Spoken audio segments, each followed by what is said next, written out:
ও sorry sorry, কি জন্য হাসতেছে এই কথাটা আপনারা শুনবেন না?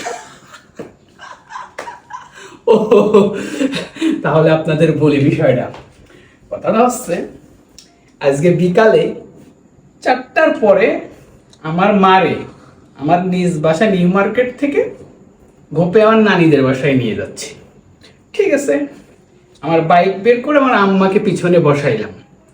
বসানোর পরে বাসা থেকে যেই বেরোয় বাইক স্টার্ট দিয়ে আম্মাকে নিয়ে একটু দূরে আগে যাচ্ছি, 3টা ছেলে আমার দিকে তাকায় মুখে হাত দিয়ে হাসলো আর একটা কথা বললো। আমি আর আমার মা অবাক। যাই হোক, ছেলেপেলে মানুষ বলতেই পারে।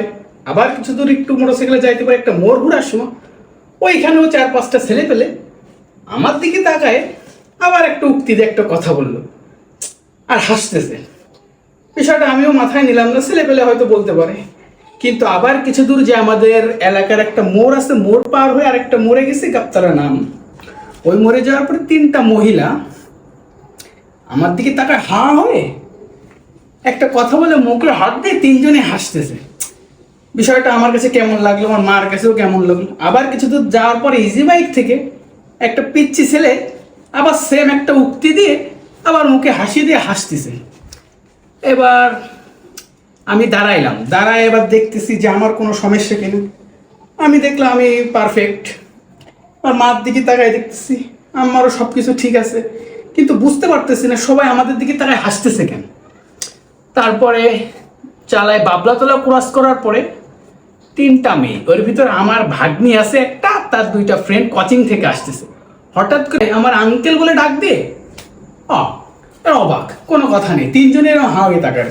বিষয়টা আমার কাছে কেমন লাগলো, ঠিক আছে মাথায় নিলাম না।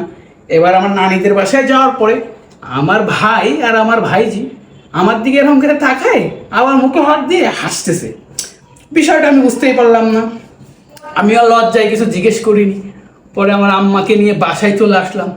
আসার পরে ভাবতেছি আর হাসতেছি। বিষয়টা আপনারা কি বুঝতে পেরেছেন? বিষয়টা হচ্ছে এই জার্সি। মূলত আমি আর্জেন্টিনার সাপোর্টার, ছোট থেকে আর্জেন্টিনা করি। হঠাৎ আজকে কি মনে হলো আমার ব্রাজিলের জার্সি, যেহেতু আমার রক্তে ফুটবল আছে, আমি ফুটবল প্রেমী, ফুটবল খেলি, ফুটবল প্লেয়ার। তো জার্সিটা পরে গেলাম। পরে যাওয়ার পরে বিষয়টা হচ্ছে যেখানেই যাই সেখানেই সবাই বলে 7 আপ, যেখানে যাই সেখানেই বলে ফাজিল। আমার মা সাক্ষী।